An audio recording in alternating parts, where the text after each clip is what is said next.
नमस्कार मित्रों, I welcome you all to my YouTube channel GS all core. Friends, आज हम लोग एक नए टॉपिक के बारे में डिस्कशन करेंगे, plant tissues and there classification के बारे में। तो यदि आप हमारे चैनल पे नए हैं तो please share and subscribe our channel. तो आइए शुरू करते हैं। प्लांट टिश्यूज़ में आगे बढ़ने से पहले हम लोग टिश्यूज़ को देख लेते हैं कि टिश्यू कहते किसे हैं।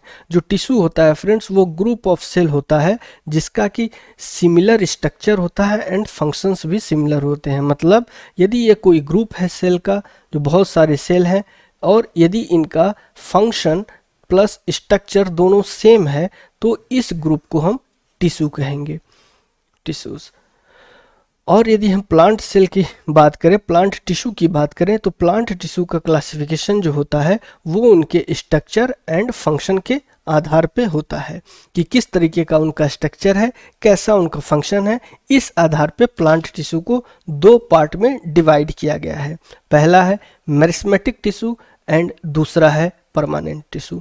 जो मेरिस्मेटिक टिश्यू होता है फ्रेंड्स, उसके सेल में डिवाइड होने की कैपेबिलिटी होती है। मतलब यदि ये एक सेल है तो एक सेल से दो सेल होगा, दो सेल से चार सेल होंगे। इस प्रकार से सेल में डिवाइड करने की कैपेबिलिटी होती है। परंतु परमानेंट सेल में ऐसा नहीं होता, परमानेंट टिश्यू में ऐसी बात नहीं होती। Permanent tissues are incapable of cell division. मतलब परमानेंट टिश्यू के जो सेल होंगे वो डिवाइड नहीं कर सकते। तो इस बात का ध्यान रखें। तो आइए हम देखते हैं पहले टाइप के बारे में, मेरिस्मेटिक टिश्यू के बारे में। अभी हमने देखा कि जो मेरिस्मेटिक टिश्यू है वो उसके सेल में डिवाइड होने की कैपेबिलिटी होती है, वो डिवाइड कर सकते हैं। इस प्रकार से प्लांट के ग्रोथ में वो अपना एक बहुत ही अहम भूमिका निभाते हैं। वो डिवाइड होते रहते हैं और प्लांट का ग्रोथ होते रहता है। जो प्लांट का ग्रोइंग रीजन होता है उसे हम मेरिस्टेम कहते हैं। ये जो मेरिस्मेटिक टिश्यू होता है वो प्लांट के डिफरेंट पार्ट्स में पाया जाता है एंड उसी के आधार पे इसके तीन क्लासिफिकेशन होते हैं। पहला होता है एपिकल मेरिस्मेटिक टिश्यू, दूसरा होता है लेटरल मेरिस्मेटिक टिश्यू एंड तीसरा होता है इंटरकैलरी। तो आइए पहले के बारे में देखते हैं, apical meristem. Apical meristematic tissue जो होता है वो प्लांट्स के स्टेम के टिप पर पाया जाता है और रूट्स के टिप पर पाया जाता है। इसका मुख्य काम होता है स्टेम की हाइट को बढ़ाना। यहाँ पर जब ये टिप पर होता है तो यहाँ पर डिवीजन करता है और प्लांट के हाइट को बढ़ाता है। ठीक उसी प्रकार से जब ये रूट के टिप पर मौजूद होता है तो रूट के टिप पे डिवाइड करता है और उसे नीचे की तरफ और लेकर जाता है। इस प्रकार से एपिकल मेरिस्टेमेटिक टिश्यू जो होता है वो लेंथ को बढ़ाने का काम करता है रूट्स एंड स्टेम के। आइए अब देखते हैं लेटरल मेरिस्मेटिक टिश्यू के बारे में। Lateral meristematic tissue stem and root में पाया जाता है, जिसका कि मुख्य काम होता है रूट्स एंड स्टेम के गिर्थ मतलब परिधि को बढ़ाने का काम होता है। ये जो लेटरल मेरिस्मेटिक टिश्यू है, यदि हम यहाँ पर देखें स्टेम में, तो ये इसके गिर्थ को बढ़ाने का काम करेगा, मतलब इसकी मोटाई को बढ़ाने का काम करेगा। उसी प्रकार से जड़ों की भी मोटाई को बढ़ाने का ये काम करता है, इसलिए इसे हम लेटरल मेरिस्मेटिक टिश्यू कहते हैं। अब देखते हैं हम लोग इंटरकैलरी मेरिस्मेटिक टिश्यू के बारे में।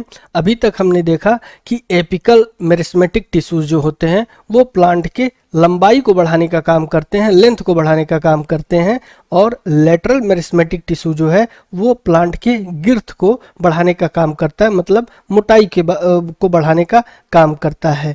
और ये जो इंटरकैलरी है, ये जो मुख्य काम इसका होता है लीव्स तथा ब्रांचेज को ग्रोथ कराने में हेल्प करता है। ये इसके यदि कोई पत्ती है तो उसको बढ़ने में मदद करेगा, ब्रांचेज है तो उसको बढ़ने में मदद करेगा।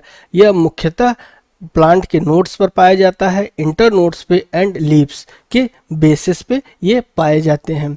ये उन प्लांट्स के लिए बहुत महत्वपूर्ण भूमिका अदा करते हैं जिस प्लांटों को कोई भी हर्बीवोरस एनिमल ऊपर से काट कर खा जाता है। जैसे घास, जो घास होती है हम लोग जानते हैं कि हर्बीवोरस एनिमल इसको यहाँ से ऊपर से ऐसे काट कर खा जाएंगे। तो जब ऐसी स्थिति में इंटरकैलरी मेरिस्मेटिक टिश्यू जो होते हैं ये नोड्स, इंटरनोड्स एंड लीव्स के बेसिस पे जो पाए जाते हैं वहाँ से फिर से ये ग्रो करते हैं, फिर से नए ब्रांचेज को ग्रो करते हैं, फिर से नए पत्तियों को ग्रो करते हैं। उसमें ये इंटरकैलरी मेरिस्मेटिक टिश्यू अपना एक इम्पॉर्टेंट रोल प्ले करते हैं। आइए अभी तक जो हमने मेरिस्मेटिक टिश्यू के बारे में देखा है रिवाइज कर लेते हैं। मेरिस्मेटिक टिश्यू प्लांट के किस रीजन में पाया जाता है, इस आधार पर इसे 3 टाइप्स में बांटा जा सकता है। पहला एपिकल मेरिस्मेटिक टिश्यू जो स्टेम एंड रूट्स के टिप पर पाया जाता है एंड स्टेम एंड रूट्स के लेंथ को बढ़ाता है।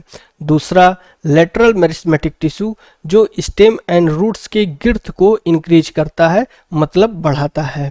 और तीसरा इंटरकैलरी जो नोड्स, इंटरनोड्स एंड लीव्स के बेस पर पाया जाता है एंड लीव्स एंड ब्रांचेज के ग्रोथ के लिए रिस्पॉन्सिबल होता है। आइए अब देखते हैं परमानेंट टिश्यू के बारे में। हम लोग जानते हैं फ्रेंड्स कि जो प्लांट्स होता है वो अपने जड़ों से वाटर, मिनरल एंड न्यूट्रिशन को एब्जर्व करता है ताकि वो अपना फूड बना सके और फोटोसिंथेसिस कर सके। जब वो फोटोसिंथेसिस करता है तो फूड को प्रिपेयर करता है और ये फूड प्लांट के डिफरेंट पार्ट्स में कैरी किया जाता है, मतलब एक जगह से दूसरे जगह पर ले जाया जाता है। तो इस काम में परमानेंट टिश्यू प्लांट का हेल्प करता है। ये जो परमानेंट टिश्यू है ये मेरिस्मेटिक टिश्यू से ही बना हुआ होता है। जब मेरिस्मेटिक टिश्यू समय के साथ डिफरेंशिएट करता है तो वो परमानेंट टिश्यू बनता है। डिफरेंशिएट करने का मतलब ये है कि जब मेरिस्मेटिक टिश्यू को एक अपना परमानेंट शेप मिलता है, साइज मिलता है एंड फंक्शन मिलता है तो हम इसे डिफरेंशिएशन कहते हैं। तो इस प्रकार से जो परमानेंट टिश्यू है ये 2 टाइप्स के होते हैं, एक सिंपल होता है एंड दूसरा कॉम्प्लेक्स परमानेंट टिश्यू। जो सिंपल परमानेंट टिश्यू है ये सिमिलर टाइप के ही सेल से बना हुआ होता है और जो कॉम्प्लेक्स टिश्यू है ये एक से ज़्यादा सेल से मिलके बने होते हैं, means more than 1 type of cell से मिलके बना होता है। अब देखते हैं सिंपल परमानेंट टिश्यू के बारे में। अभी तक हमने देखा कि जो सिंपल परमानेंट टिश्यू है वो सिमिलर टाइप ऑफ सेल से मिलकर बना हुआ होता है। सिंपल परमानेंट टिश्यू को 3 पार्ट्स में डिवाइड किया जा सकता है, पैरेन्काइमा, कलेन्काइमा एंड स्केलेन्काइमा। हम पहले के बारे में देखते हैं पैरेन्काइमा। पैरेन्काइमा एक लिविंग सेल होता है, साथ ही साथ पैरेन्काइमा फोटोसिंथेसिस कर सकता है, फूड को स्टोर कर सकता है तथा सिक्रेशन भी कर सकता है। ये प्लांट के रूट्स में, स्टेम में, फ्लावर में और साथ ही साथ फ्रूट्स के सॉफ्ट पार्ट में पाया जाता है। नेक्स्ट देखते हैं कॉलेन्काइमा। कॉलेन्काइमा भी लिविंग सेल होता है, साथ ही साथ इलोंगेटेड होता है। यह स्टेम के कॉर्टेक्स में पाया जाता है तथा लीव्स में पाया जाता है। इसका मुख्य काम होता है प्लांट्स को इलास्टिसिटी तथा मैकेनिकल सपोर्ट प्रोवाइड कराना। ये प्लांट्स के ग्रोइंग पार्ट्स में पाया जाता है जो कि यंग होता है, जैसे यंग स्टेम हो गया या फिर पेटियोल ऑफ द लीव्स हो गए। पेटियोल मतलब कि एक यदि ये पत्ता है तो पत्ते का जो ये वाला पार्ट है इसी को पेटियोल कहते हैं। पेटियोल ऑफ द लीव्स में ये पाया जाता है। इसके पास थिक डिपॉजिट होता है सेल्यूलोज का।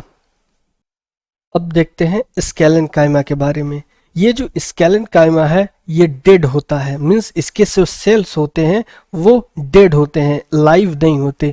इनके सेल्स जो होते हैं, इनके सेल वॉल्स जो होते हैं वो एक्सट्रीमली थिक होते हैं, बहुत ही मोटे होते हैं तथा लेग्निन से बने हुए होते हैं। ये ज़्यादातर स्टेम्स में, लीव्स में और mostly hard covering of the seeds and nuts में पाए जाते हैं।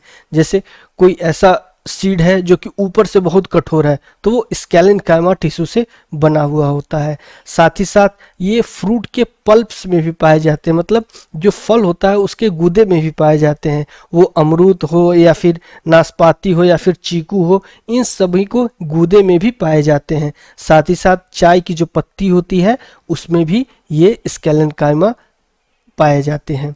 इनका मुख्य काम होता है कि प्लांट को प्रोटेक्ट करना। अब देखते हैं कम्प्लेक्स परमानेंट टिश्यू के बारे में। ये जो कम्प्लेक्स परमानेंट टिश्यू है इसके बारे में हमने देखा था कि जो कम्प्लेक्स परमानेंट टिश्यू होता है वो more than 1 kind of cell से मिलके बना हुआ होता है। एक सेल नहीं होता, इसमें डिफरेंट टाइप के सेल होते हैं जो कि एक साथ मिलकर काम करते हैं। इस टाइप के टिश्यूज को हम कॉम्प्लेक्स परमानेंट टिश्यू कहते हैं। ये दो प्रकार के होते हैं, जाइलम एंड फ्लोएम। जाइलम जो बना हुआ होता है वो डेड सेल होते हैं, परंतु फ्लोएम जो होता है वो लिविंग सेल्स होते हैं। जाइलम का जो मुख्य काम होता है वो मैकेनिकल सपोर्ट प्रोवाइड कराना होता है प्लांट्स को, परंतु फ्लोएम जो होता है कोई मैकेनिकल सपोर्ट प्रोवाइड नहीं कराता। जाइलम का काम होता है कि जड़ों से वाटर एंड मिनरल्स को ले आना पत्तियों तक, वो नीचे जड़ों से एब्जॉर्ब करेगा तथा वाटर एंड मिनरल को लीफ तक पहुंचाएगा। फ्लोएम का काम होता है कि जो प्रिपेयर्ड फूड है उसको डिफरेंट पार्ट्स में पहुंचाना। इस प्रकार से हम देख सकते हैं कि जो जाइलम का काम होता है वो यूनिडायरेक्शनल होता है, मतलब वो जड़ से प्लांट्स के लीव्स तक जो है अपना वाटर एंड मिनरल्स पहुंचाते हैं, परंतु फ्लोएम जो है वो बाई डायरेक्शनल होता है। उसका टास्क वो एक जगह से प्रिपेयर्ड फूड जो कि लीफ के पास फूड प्रिपेयर्ड है उसको डिफरेंट पार्ट्स में पहुंचाता है। So thank you very much friends.